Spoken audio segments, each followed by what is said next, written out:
ورحمة الله وبركاته. الحمد لله رب العالمين، والصلاة والسلام على سيد الأنبياء والمرسلين وعلى آله وأصحابه أجمعين ومن تبعهم بإحسان إلى يوم الدين. أما بعد، قال الله تبارك وتعالى في القرآن المجيد والفرقان الحميد: أعوذ بالله من الشيطان الرجيم، بسم الله الرحمن الرحيم، إياك نعبد وإياك نستعين، صدق الله العظيم. قال الله تبارك وتعالى في شأن حبيبه صلى الله عليه وسلم: إن الله وملائكته يصلون على النبي يا أيها الذين آمنوا صلوا عليه وسلموا تسليما. اللهم صل وسلم وزد وبارك على حبيبك سيدنا ونبينا ومولانا محمد وعلى آلہ واصحابہ اجمعین. عزیزان محترم، آپ حضرات کے سامنے فرقہ وہابیہ کی تاریخ کا تسلسل کے ساتھ ذکر کیا جا رہا تھا، اور اس فرقے کے بانی جو محمد بن عبد الوہاب نجدی ہیں، جنہوں نے اپنے عقائد و نظریات اور اپنے غلط عقائد و نظریات کی بنیاد پر جو ہے نا اہل سنت والجماعت کا عقیدہ رکھنے والے مسلمانوں کو کافر کہا اور ان سے جنگ کی اور ان کا قتل عام کیا اور ان کے مال کو مال غنیمت سمجھا.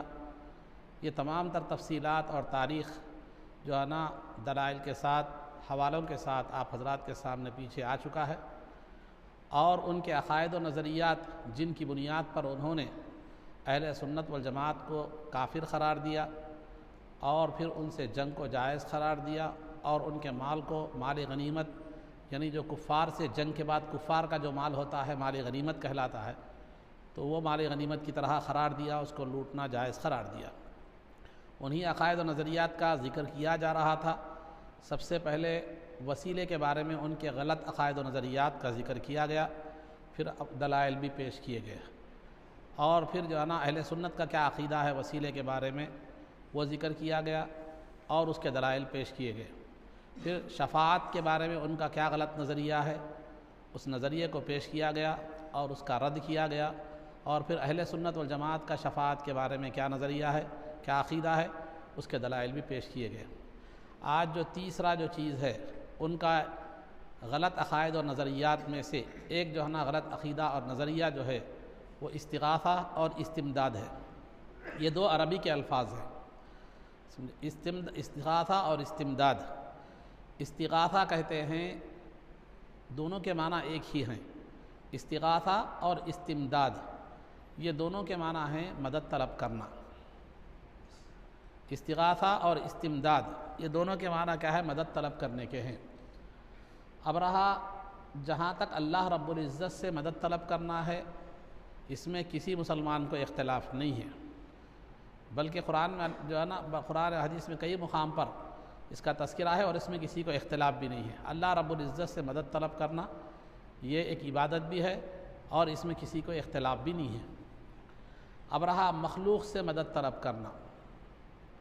مخلوق سے مدد طلب کرنا، اگر آپ کسی کی زندگی میں کسی سے اس کے آمنے سامنے، اگر آپ اس کی موجودگی میں کسی کی زندگی میں اس کی موجودگی میں اس کے سامنے اگر آپ اس سے مدد طلب کر رہے ہیں تو پھر جو ہے نا اس میں بھی کسی کو اختلاف نہیں ہے، نہ ہمیں اختلاف ہے نہ محمد بن عبد الوہاب نجدی صاحب کو اختلاف ہے. اب رہا اختلاف کس بارے میں ہے؟ اختلاف کسی کی زندگی میں اس کی غیر موجودگی میں مدد طلب کرنا. کسی کی زندگی میں اس کی غیر موجودگی میں کیا کرنا؟ مدد طلب کرنا. اور زندگی کے بعد مدد طلب کرنا. یہ ہمارے پاس اہل سنت والجماعت کے پاس کسی نبی یا کسی ولی یا کسی اللہ والے کی جو ہے نا زندگی میں سامنے بھی مدد طلب کرنا، موجودگی میں بھی مدد طلب کرنا جائز ہے. اس میں نہ انہیں اختلاف ہے نہ ہمیں اختلاف ہے. ان کی غیر موجودگی میں بھی ان سے مدد طلب کرنا کیا ہے؟ یہ جائز ہے. ان کی غیر موجودگی میں بھی ان سے مدد طلب کرنا جو ہے جائز ہے، اور ان کی زندگی کے بعد بھی ان سے مدد طلب کرنا جائز ہے، مگر اس عقیدے کے ساتھ کہ اللہ رب العزت نے جو قدرت انہیں دی ہے، اللہ رب العزت نے جو ہے نا طاقت انہیں دی ہے، اس کی بنیاد پر اللہ کی عطا کردہ طاقت اور قدرت سے وہ ہماری مدد کرتے ہیں، یہ عقیدے کے ساتھ۔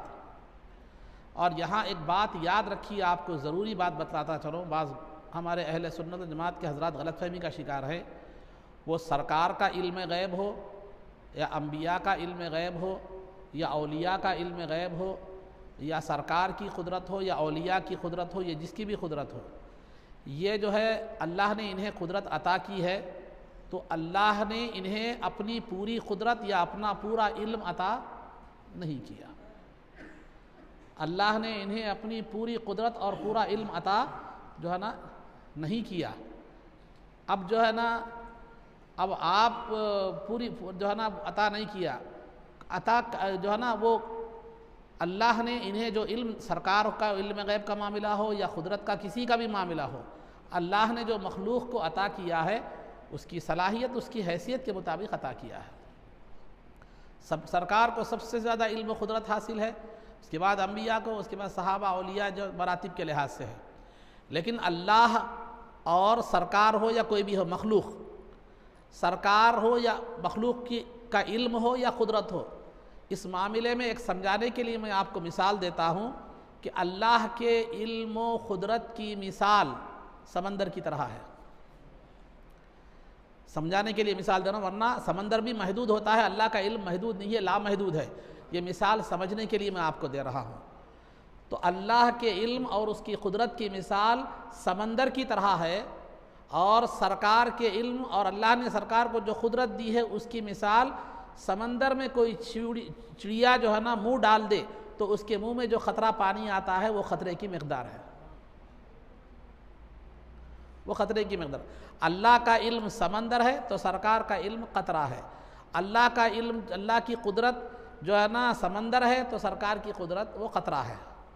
پھر سرکار کے مقابلے میں انبیاء کا علم اور قدرت بھی یہی ہے، سرکار کا جو علم ہے وہ سمندر ہے، انبیاء کا جو علم ہے وہ کیا ہے معلوم ہے، قطرہ ہے۔ اس کی تفصیلی باتیں ہیں، میں آپ کو ایک تمہیدی طور پر یہ باتیں بتا رہا ہوں۔ سرکار کو جو قدرت ہے وہ انبیاء کے مقابلے میں ایسی ہے، سرکار قدرت کا سمندر ہے تو انبیاء اس کا قطرہ ہے۔ پھر انبیاء کے مقابلے میں صالحین اور اولیاء کے ایسے ہی مراتب ہیں۔ تو الغرض عزیزان محترم، تو اللہ نے اگر کسی نبی کو سرکار کو یا اولیاء کو یا صحابہ کو یا امہات المومنین میں سے اگر کسی کو اللہ نے قدرت دی ہے تو ان سے جو مدد جو مانگی جاتی ہے، آپ کسی سے مدد مانگتے ہیں تو کس بنیاد پر مانگتے ہیں؟ کہ وہ قدرت رکھتا ہے کہ آپ کی تکلیف کو دور کرے۔ اب اگر آپ کو کوئی جو ہے نا غنڈہ ستا رہا ہے تو آپ پولیس کے پاس جاتے ہیں، پولیس کے پاس کہیں جاتے ہیں یا تو دوسرے اس سے بڑے غنڈے کے پاس جاتے ہیں۔ کیوں جاتے ہیں؟ اس لیے کہ اس کے پاس قدرت ہے کہ جو ہے نا میں اس کو کیا کر سکے، دور کر سکے، یا اس کو روک سکے، یا اس کو جو ہے نا اس کے ظلم کو کیا کر سکے، روک سکے۔ تو استمداد یا استغاثہ، مدد جو طلب کی جاتی ہے وہ قدرت کی بنیاد پر جو ہے نا کی جاتی ہے، اور وہ قدرت جو ہے نا صرف زندگی میں بھی ہمارے پاس تو ہے، انبیاء اور اولیاء کو زندگی میں بھی وہ قدرت حاصل ہوتی ہے، زندگی کے بعد بھی حاصل ہوتی ہے، موجودگی میں بھی حاصل ہوتی ہے، اور غیر موجودگی میں بھی کیا ہوتی ہے، حاصل ہوتی ہے۔ کیونکہ اللہ کی یہ شان نہیں کہ وہ زندگی، وہ کسی کو اپنے محبوب بندے کو کوئی چیز دے کر پھر کیا کر لے، وہ چھین لے، وہ دے کر کیا کر لے، پھر چھین لے۔ تو الغرض عزیزان محترم، تو جو ہے نا محمد بن عبد الوہاب نجدی، ان کا عقیدہ یہ ہے کہ زندگی میں آپ اس کی کسی بھی شخص سے مدد طلب کر سکتے ہیں، اس کی موجودگی میں، اس کی زندگی میں طلب کر سکتے ہیں۔ اس پر انہوں نے دلیل یہ کی کہ فاستغاثہ الذی من شیعته علی الذی من عدوہ، قرآن کی جو آیت ہے کہ جو ہے نا موسیٰ علیہ السلام کو جو ہے نا ایک بنی اسرائیل کا ایک آدمی، جو موسیٰ علیہ السلام کی قوم کا ایک آدمی تھا، اس کے ساتھ ایک فرعونیوں کا ایک آدمی کیا کر رہا تھا، جھگڑ رہا تھا، لڑ رہا تھا۔ تو موسیٰ علیہ السلام کی جو قوم کا جو آدمی تھا، اس نے موسیٰ علیہ السلام سے مدد طلب کی تو موسیٰ علیہ السلام نے اس کی مدد کی۔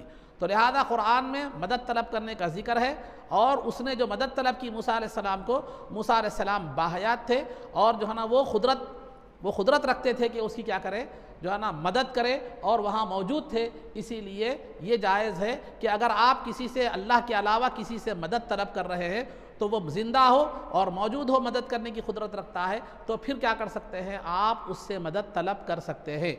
دور ہو تو چونکہ وہ قدرت نہیں رکھتا مدد طلب کرنے پر، لہذا اس کی زندگی میں بھی اگر کوئی دور ہے تو دور اگر ہے تو اس سے آپ مدد طلب نہیں کر سکتے۔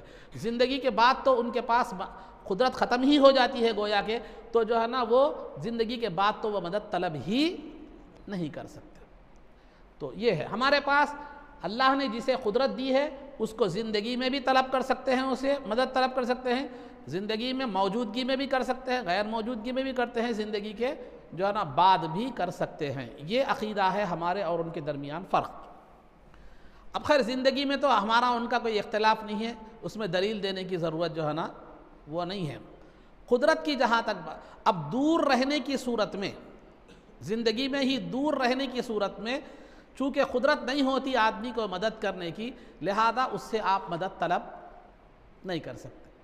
تو یہ غلط فہمی ہے ان کی، یہ غلط فہمی ہے ان کی۔ کوئی اللہ کا نیک بندہ، کوئی اللہ کا محبوب بندہ اگر دور بھی ہو تو وہ کیا کر سکتا ہے؟ مدد طلب کر سکتا ہے، مدد طلب کر سکتا ہے۔ ایک جو ہے نا راکٹ یا ایک جو ہے نا راکٹ جو سو ہزاروں کلو گرام وزن ہوتی ہے اور اس کو ایک انسان کی مخلوق کے بنائے ہوئے سسٹم سے تیار کیا جاتا ہے اور اس کو سو اور ہزاروں میل دور پر آپ داغ سکتے ہیں یہاں سے، تو پھر وہ اس کو وہاں تک پہنچنے کی، پھر وہاں دشمن کو ہلاک کرنے کی یا اپنے دوست کو مدد کرنے کی طاقت رکھتا ہے پھر وہ، تو پھر جو ہے نا یہ ایک اللہ والوں کے معاملے میں پھر ہمیں شک کیوں ہے؟ تو آئیے قرآن کریم میں سلیمان علیہ السلام کی مجلس ہے، سلیمان علیہ السلام کی مجلس ہے، سلیمان علیہ السلام کی مجلس میں آپ بیٹھے ہوئے ہیں، ملکہ سبا بلقیس، سبا ایک مقام کا نام ہے، ملکہ وہاں کی وہ ملکہ تھی، وہ رانی جس کو ہم کہتے ہیں، تو وہاں کی ملکہ تھی وہ، تو بلقیس ان کا نام تھا، وہ تھی ملکہ، یمن کا علاقہ تھا وہ جہاں کی ملکہ تھی وہ یمن کا علاقہ تھا، اور سلیمان علیہ السلام جہاں پر تھے وہ بیت المقدس کا، سیریا اور یمن تقریباً 900 میل کا فاصلہ ہے، ایک میل تقریباً 1.25 کلومیٹر کا ہوتا ہے اندازتاً۔ اب آپ اس حساب سے ایسا لائیے تقریباً 1500 کلومیٹر سے زیادہ کا فاصلہ ہے، دیکھیں۔ تو سلیمان علیہ السلام کی مجلس جمی ہوئی ہے، اور مجلس میں انسان بھی ہیں جنات بھی ہیں، چونکہ آپ کی حکومت انسانوں اور جنات دونوں پر تھی، تو انسان بھی ہیں جنات بھی ہیں۔ تو آپ نے جو ہے نا اپنی مجلس میں بیٹھے ہوئے لوگوں سے کہا کہ کوئی ملکہ سبا بلقیس کا تخت لا سکتا ہے یہاں پر؟ یا ایھا الملأ ایکم یأتینی بعرشھا قبل ان یأتونی مسلمین، اے میری جماعتو، اے میری جماعت، انسان اور جنات کی جو جماعت ہے، اے لوگو، کیا تم میں سے کوئی یہ قدرت رکھتا ہے؟ قرآن کی آیت بتا رہا ہوں، ایکم یأتینی بعرشھا، کہ تم میں سے کون بلقیس کے، ملکہ سبا جو بلقیس ہے ان کے تخت کو تم میں سے کون لا سکتا ہے قبل اس کے کہ وہ میرے پاس مطیع و فرما بردار ہو کر آئیں، ان کے آنے سے پہلے ان کا تخت کون لا سکتا ہے؟ تو قال عفریت من الجن، ایک جن اٹھا، انا آتیک بہ قبل ان تقوم من مقامک، کہ میں اس کو لاؤں گا، اس تخت کو، ملکہ سبا کے تخت کو لاؤں گا، اور جو ہے آپ کی یہ محفل برخاست ہونے سے پہلے لاؤں گا۔ کتنے 1500 سے زائد کلومیٹر کا فاصلہ ہے، 1500 کلومیٹر سے زائد کا جو ہے نا فاصلہ ہے، تو لاؤں گا، آپ کی مقدس برخاست ہونے سے پہلے لاؤں گا۔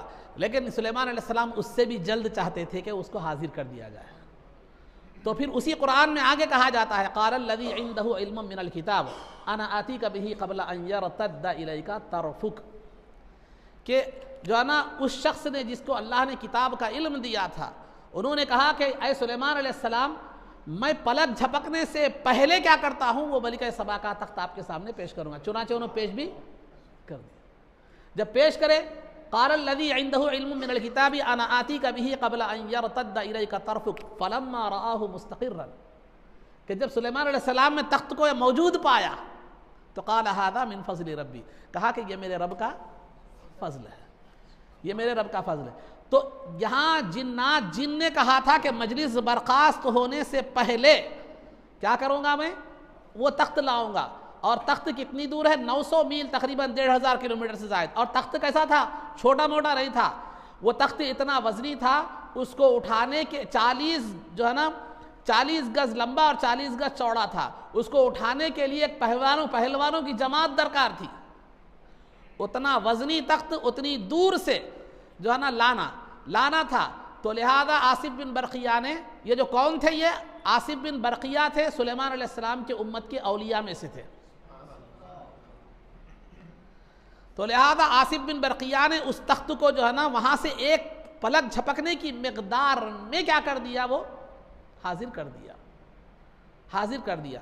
تو جو محمد بن عبد الوہاب نجدی صاحب جو کہہ رہے ہیں کہ غیب میں اگر کوئی آدمی موجود نہیں ہے تو لہذا آپ اس سے مدد طلب نہیں کر سکتے، کیونکہ اسے مدد کرنے کی قدرت نہیں ہوتی. تو پھر اولیاء کا مقام یہ ہے کہ ہزاروں کلومیٹر دور سے وہ دیکھتے بھی ہیں، وہاں سے لاتے بھی ہیں. ان کی قدرت کا عالم یہ ہے کہ اتنی دور دیکھتے بھی ہیں، پلک جھپکنے میں اس کو حاضر بھی کر دیتے. پھر اس قدرت کے بارے میں آپ کا کیا خیال ہے؟ تو جو یہ اور ایک بات یہاں پر دوسری بات یہ بتا رہا ہوں، اور ایک بات ذہن میں رکھیے. خود آیت کے تحت جن کیا بولا تھا؟ مجلس برخاست ہونے سے پہلے لاؤں گا بولا تھا. انہوں پلک جھپکنے میں لا لیے. تو معلوم یہ ہوا کہ اولیاء کی طاقت جنات سے زیادہ ہوتی ہے. اولیاء کی طاقت جنات سے زیادہ ہوتی ہے، کیونکہ وہ مجلس برخاست ہونے سے پہلے، اور وہ مجلس کتنی دیر بھی ہو سکتی تھی.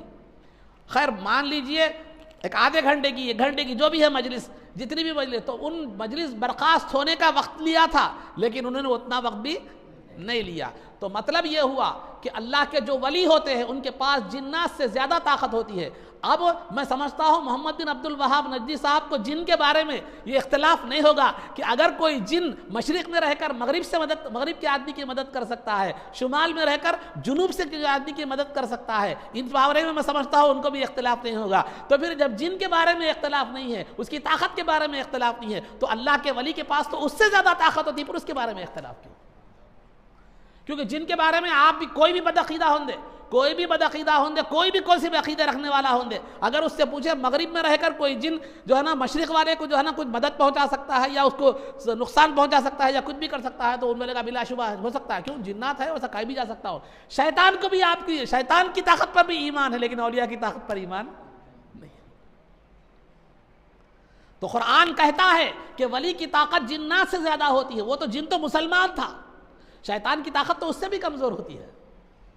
شیطان کی طاقت پر ایمان ہے، جن کی طاقت پر ایمان ہے کہ وہ تھوڑی دیر میں کدھر سے کدھر کر سکتا ہے، لیکن کیا ولی کی قدرت پر ایمان نہیں ہے؟ جب ولی کی قدرت پر ایمان ہوتا تو پھر یہ نہیں کہتے کہ غیب میں مدد طلب نہیں کر سکتے،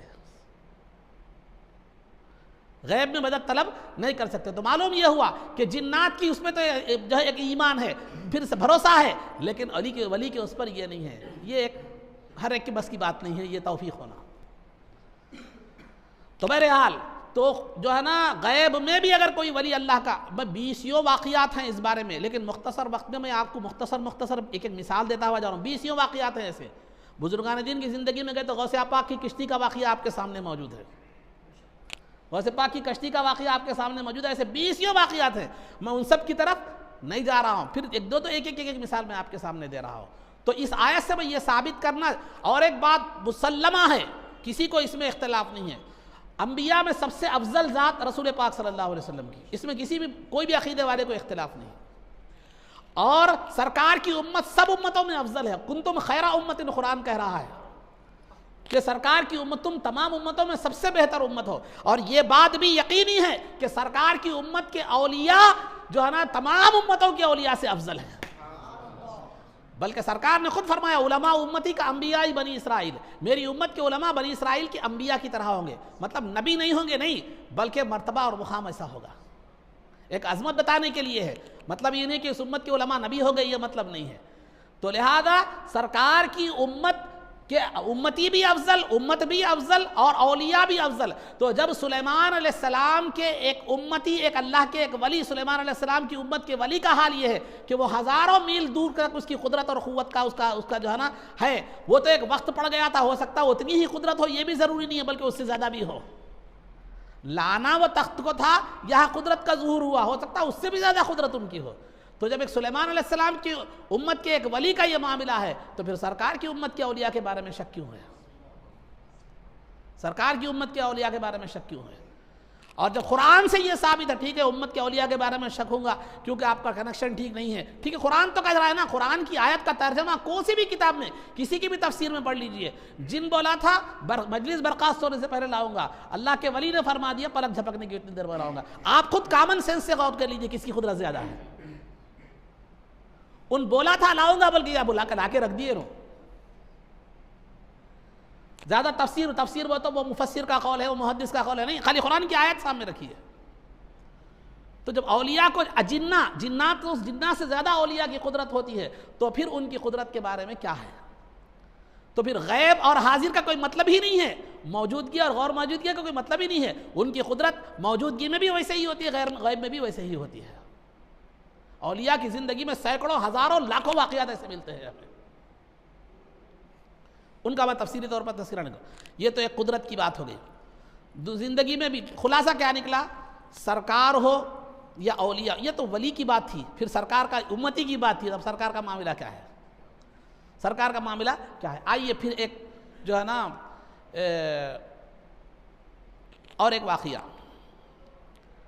عمر فاروق رضی اللہ تعالیٰ عنہ کا دور خلافت ہے، لشکر اسلام ایران کے علاقے میں لشکر جو ہے نا جنگ چل رہی ہے، تو جمعہ کا دن ہے، عمر فاروق رضی اللہ تعالیٰ عنہ منبر پر خطبہ دے رہے ہیں، اور وہاں جنگ کا حالت، وہ جنگ کے جو امیر تھے وہ ساریہ تھے، وہ ساریہ رضی اللہ تعالیٰ عنہ تھے، تو وہ جنگ کر رہے تھے، دشمنوں کے گھیرے میں آ گئے تھے، تو عمر فاروق رضی اللہ تعالیٰ عنہ نے یہاں سے ہزاروں میل دور کا فاصلہ ہے، منبر رسول سے آواز دیتے ہیں، یا ساریہ الجبل، اے ساریہ پہاڑ کے دامن میں آ جاؤ، پہاڑ کو اپنے پیچھے کر لو۔ تو فوراً ساریہ عمر رضی اللہ ساریہ ان کی آواز کو سنتے ہیں اور پھر پہاڑ کے دامن میں آ جاتے ہیں، تو دشمنوں کے گھیراؤ سے جو ہے نا بچ جاتے ہیں اور پھر فتح یابی نصیب ہوتی ہے۔ تو عمر رضی اللہ تعالیٰ عنہ مدینے میں رہ کر ہزاروں میل دور کے واقعے کو وہ جنگ کا مشاہدہ بھی کر رہے ہیں، پھر آواز بھی دے رہے ہیں اور پھر ساریہ کی مدد بھی کر رہے ہیں۔ پھر یہ قدرت کی کیا بتا رہے ہیں آپ بات؟ تو قدرت کی بات بتا رہے ہیں، صحابی کی قدرت، اولیاء کی قدرت، پھر اب اس کے بارے میں اور کیا کیا معاملات، اور ایسے 20 مثالیں آپ کو ملے گی۔ تو لہذا استمداد اور استغاثہ یعنی مدد طلب کرنا، کسی مخلوق سے مدد طلب کرنا، یہ جو ہے نا یہ مدد جو طلب کی جاتی ہے قدرت کی بنیاد پر کی جاتی ہے۔ تو انبیاء اور صالحین اور اولیاء جو ہیں ان کو اللہ اتنی قدرت عطا فرماتا ہے کہ وہ زندگی میں بھی مدد کرتے ہیں، موجودگی میں بھی مدد کرتے ہیں، موجودگی کے علاوہ زندگی میں موجود نہ بھی ہو تب بھی کیا کر سکتے ہیں؟ مدد کرنے کی قدرت رکھتے ہیں۔ مگر قدرت کا وہ پیمانہ ضرور رکھے کہ اللہ انہیں اپنی پوری قدرت عطا نہیں فرماتا، قدرت کی ایک جھلک عطا فرماتا ہے۔ یہ ہو گئی بات۔ اب آئیے زندگی کے بعد کا معاملہ، زندگی کے بعد کا معاملہ سرکار دو عالم صلی اللہ علیہ وسلم کی وفات کا وصال ہو چکا تھا۔ طبرانی نے اس کو معجم صغیر میں اس کو روایت کیا ہے۔ طبرانی جو ہے حدیث، امام طبرانی نے معجم صغیر یہ حدیث کی کتاب ہے، المعجم الصغیر، اور جو ہے نا امام بیہقی نے دلائل النبوہ میں اس کو کیا کیا ہے، اس حدیث کو روایت کیا ہے کہ سرکار دو عالم صلی اللہ علیہ وسلم کا وصال ہو چکا تھا، عمر رضی اللہ تعالیٰ کا دور خلافت چل رہا ہے۔ ابھی دیگر کتابوں میں بھی اس کے اندر ہے، جو ہے نا شفاء السقام میں بھی ہے وغیرہ وغیرہ۔ تو سرکار دو عالم صلی اللہ علیہ وسلم کا وصال ہو چکا تھا، عمر فاروق رضی اللہ تعالیٰ کا دور خلافت چل رہا ہے، اور اس کے بعد قحط سالی کا عالم ہے، جانور بھوکے مر رہے ہیں، پانی پینے کے لیے پانی نہیں ہے۔ ایک صاحب سرکار کے جو ہے نا بارگاہ میں حاضر ہوئے، کب؟ وصال کے بعد۔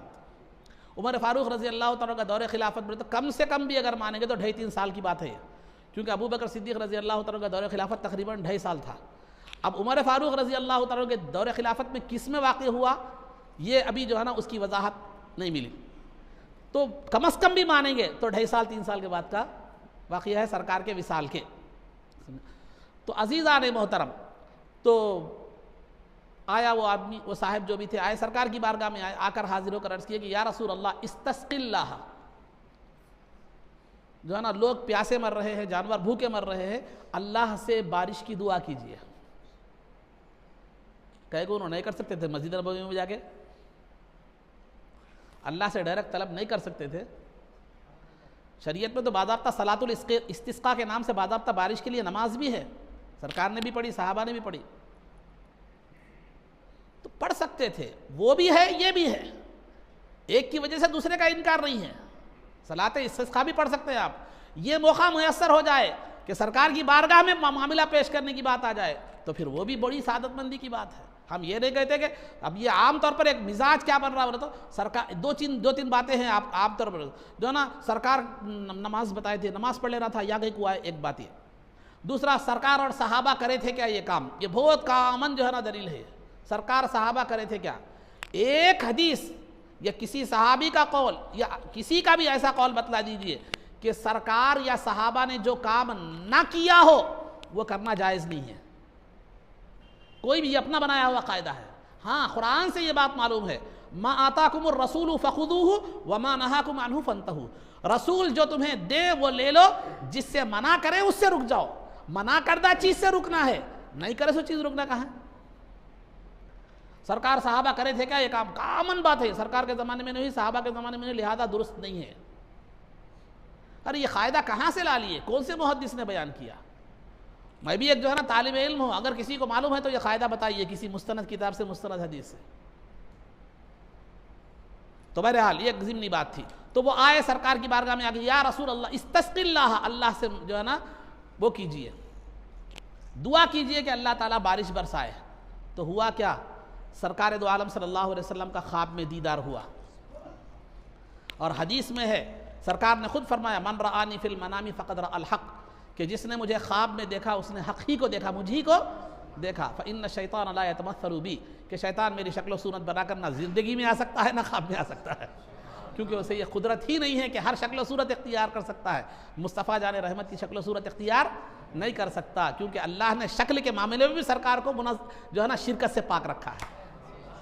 تو بہرحال عزیزان محترم، تو آئے تو سرکار نے خواب میں آ کر کہا کہ عمر سے جا کر کہو، عمر سے میرا سلام کہو، عمر سے میرا سلام کہو، اور کہو کہ ان قریب سیراب کیے جاؤ گے، ان قریب بارش ہوگی، ان قریب بارش ہوگی۔ پھر انہوں نے جا کر عمر رضی اللہ تعالیٰ سے سلام کیا اور سلام پیش کیا سرکار کا، بارش کی خوشخبری دی، تو عمر رضی اللہ تعالیٰ عنہ جو ہے نا آنکھوں سے جو ہے نا آنسو نکل گئے۔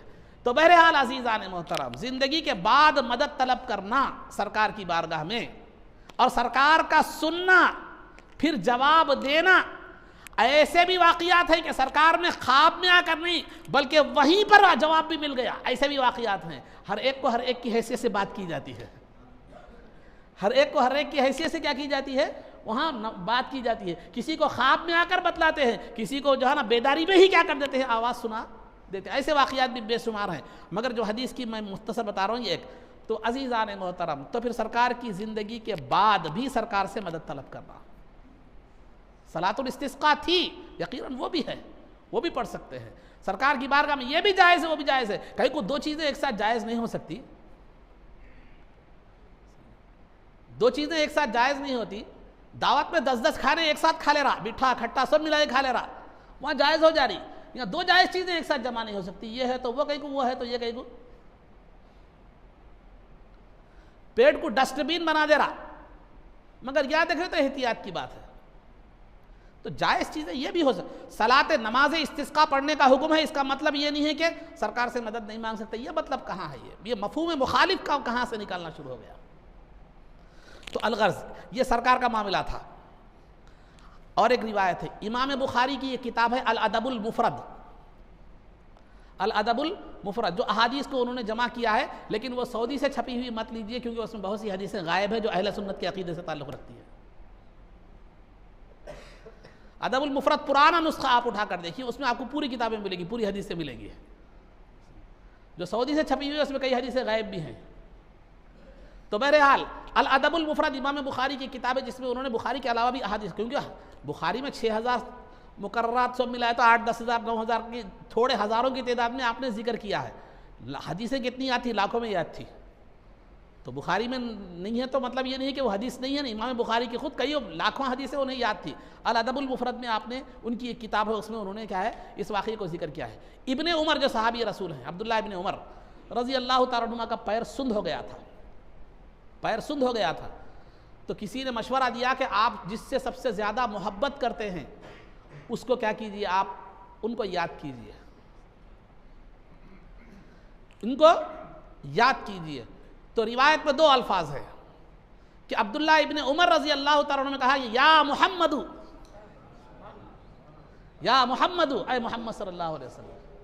یا ایک روایت میں یہ الفاظ ہے یا محمدہ، اے محمد صلی اللہ علیہ وسلم۔ عربی میں محمدہ الف اور ہا کے ذریعے سے جو لفظ استعمال کیا تھا وہ مدد کے لیے استعمال کیا جاتا ہے۔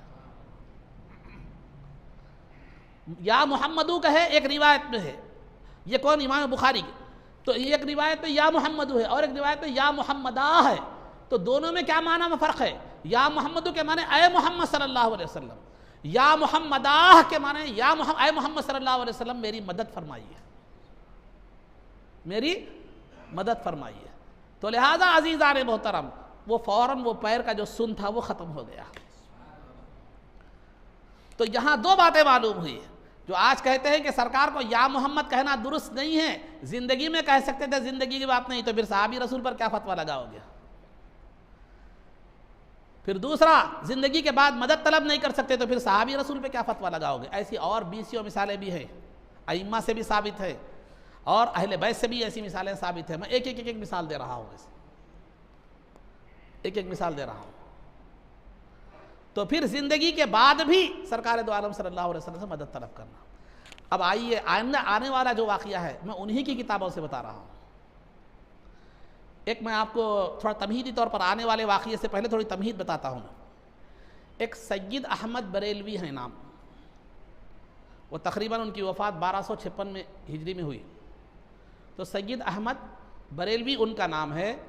یہ ہندوستان میں محمد بن عبد الوہاب نجدی صاحب کے مشن کو جو ہے نا چلانے والے سب نے اہم شخصیت تھی، سید احمد بریلوی۔ محمد بن عبد الوہاب نجدی یعنی وہابی فرقہ وہابیہ کا جو مشن جو چلانے والے تھے، اہم شخصیت تھی کون؟ یہ سید احمد بریلوی صاحب۔ اور یہ سید احمد بریلوی صاحب کے ایک خلیفہ تھے، بھانجے بھی تھے، رشتے میں بھانجے تھے، خلیفہ بھی۔ ان کا نام تھا سید محمد، پیر کا نام سید احمد، بھانجا اور مرید کا نام خلیفہ کا نام سید محمد۔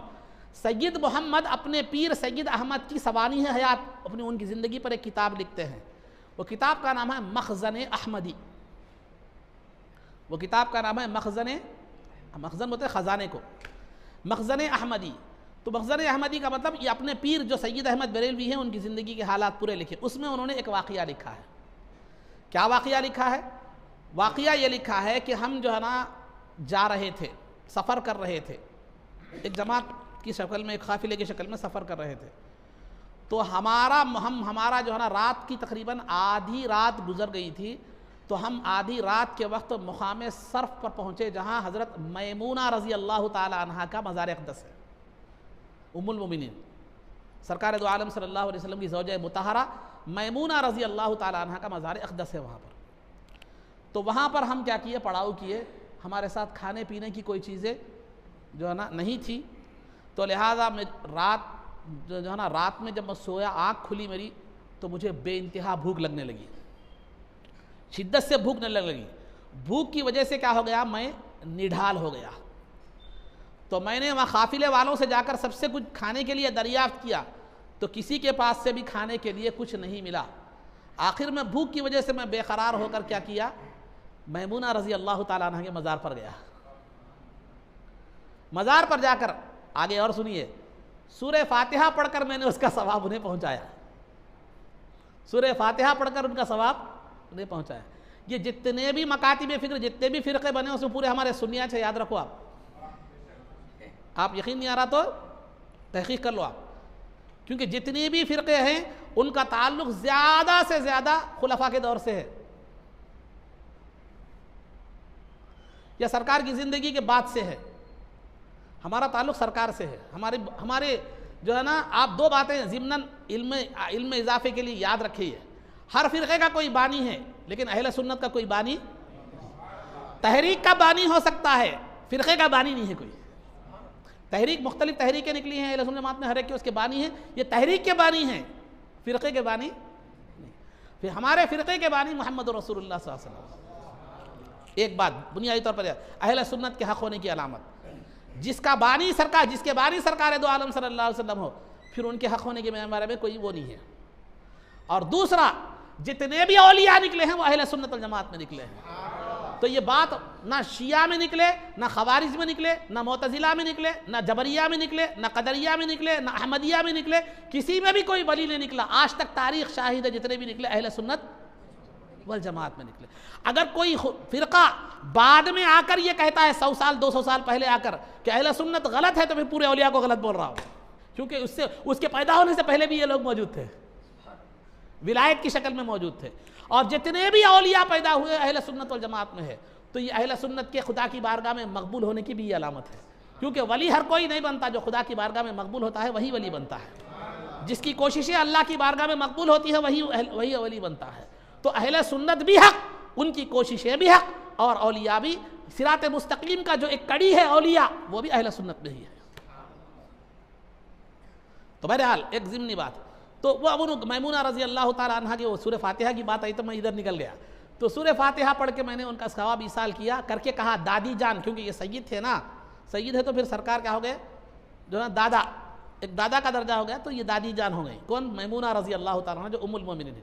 یہ الفاظ ہے، فارسی میں ہے عبارت، میں آپ کو ان کی عبارت فارسی میں ہے، میں آپ کو کیا کر رہا ہوں، اردو میں اس کا ترجمہ سنا رہا ہوں۔ تو جو ہے نا، دادی جان میں آپ کا مہمان ہوں، شدت سے بھوک لگی ہے، کھانے کا انتظام فرما دیجئے، اپنے در سے مایوس مت لوٹائیے، اپنے در سے مایوس مت لوٹائیے۔ اس کے بعد ایسے ہی وہ بھوک کی شدت کی وجہ سے وہیں پر مزار پر سر رکھ کر سو گئے۔ اس کے بعد جاگتے ہیں تو کیا دیکھتے ہیں کہ 2 انگور کے خوشے، تازے انگور کے خوشے وہاں پر رکھے ہوئے ہیں، جبکہ انگور کا موسم ہی نہیں ہے۔ انگور کا موسم میں ہے وہ تو ٹھیک، کوئی لا کے رکھا ہوں گا، کوئی دوسرا ایسے ویسے تعویلات کرنے والے جو رہتا، جو نہیں مانتا ان کچھ نہ کچھ تعویل۔ اگر انگور کا موسم ہوتا ہو بھائی انہوں کہاں ہے، میمونہ رضی اللہ تعالیٰ عنہ کیوں دیے، کوئی تھا ہوں گا دیکھ کے حالت مسافر ہے بول کے لا کے رکھا ہوں گا، یہ کہہ سکتا تھا، لیکن اللہ کو بتانا تھا یہ عقیدہ کہ جو ہے نا اللہ کے محبوب بندے زندگی کے بعد بھی مدد کرتے ہیں۔ تو لہذا 2 انگور کے خوشے آئے، جبکہ انگور کا دور دور تک نہ موسم تھا، نام و نشان تھا، 2 تازہ انگور کے خوشے ہیں۔ اس زمانے میں فریج بھی نہیں تھا کہ موسم کا لا کے رکھ کے پھر لا کے رکھے ہوں گے یہاں پہ بول کے، آج جیسے اسٹور کر رہے ہیں میووں کو اسٹور کر رہے ہیں اے سی میں، ویسا کوئی دور بھی نہیں تھا وہ۔ تو بہرحال عزیزان محترم، تو یہ اس کے بعد وہ انگور کے خوشے آئے تو بھوک کی حالت میں پریشان ہو گئے، بہرحال کچھ انگور کھا لیے، کچھ انگور لے کر وہ آپ کا جو حجرہ تھا میمونہ رضی اللہ تعالیٰ سے باہر نکلے، اور یہ اشعار پڑھتے ہوئے نکلے، جس کا مفہوم یہ ہے، بی بی مریم کو یہ خصوصیت حاصل تھی کہ ان کی زندگی میں جو ہے نا بے موسمی پھل آیا کرتے تھے، لیکن وفات کے بعد ان کے پاس کوئی بے موسمی پھل نہیں آیا۔ میری دادی جان کو یہ خصوصیت حاصل ہے کہ زندگی میں تو تھے ٹھیک ہے، زندگی کے بعد بھی ان کے پاس بے موسمی پھل آیا کرتے ہیں۔ یہ اشعار کا مفہوم تھا۔ پھر انہوں نے ایک ایک انگور سب کو کیا کیا، تقسیم کیا۔ یہ کس کی کتاب ہے؟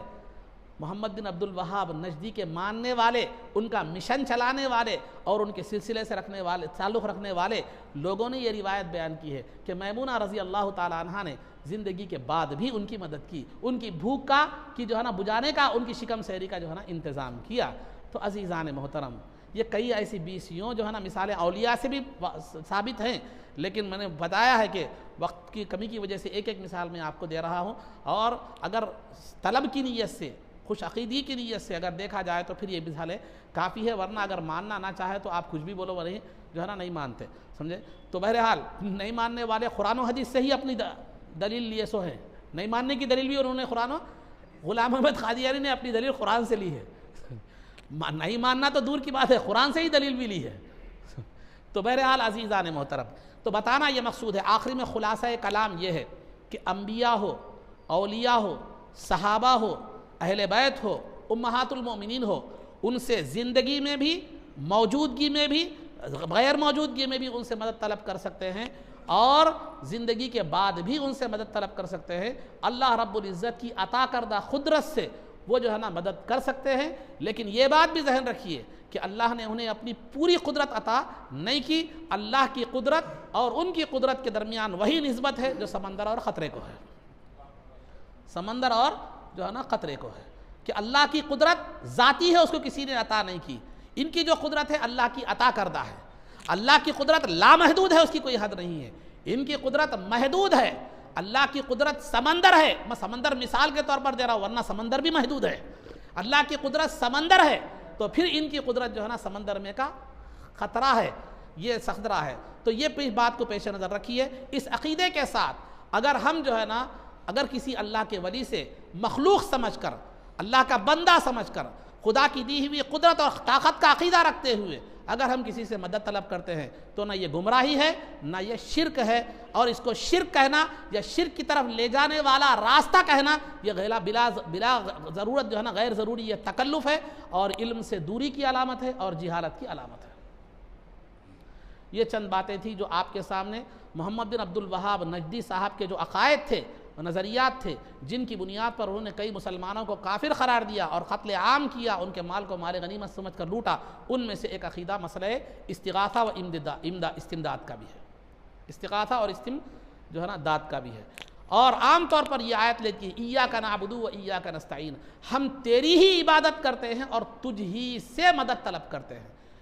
یہاں پر غیر اللہ قرآن کہتا ہے، سورہ فاتحہ کہہ رہا ہے کہ ہم تیری ہی عبادت کرتے ہیں، تجھ ہی سے مدد طلب کرتے ہیں، تو لہذا عبادت بھی اللہ کی ہوگی، مدد بھی اللہ سے ہی طلب کرنا ہے۔ تو پھر مدد اللہ سے طلب کرنا ہے تو پھر زندگی میں مدد طلب کرنے کا جو آپشن آپ رکھے وہ کیسا؟ پھر آپ بھی مشرک ہو گئے۔